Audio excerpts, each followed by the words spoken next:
not going to invite anybody without examining a record, and this record.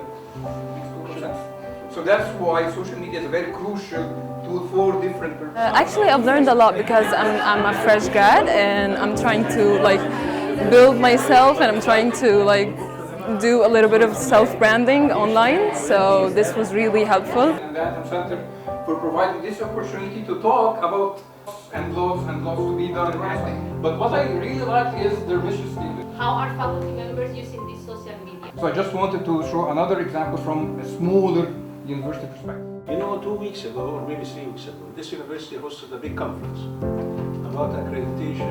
I've started a company back in Italy, between Cairo and Egypt, Inside Out today, from just a LinkedIn post. It's very beneficial to know the importance of LinkedIn profiles.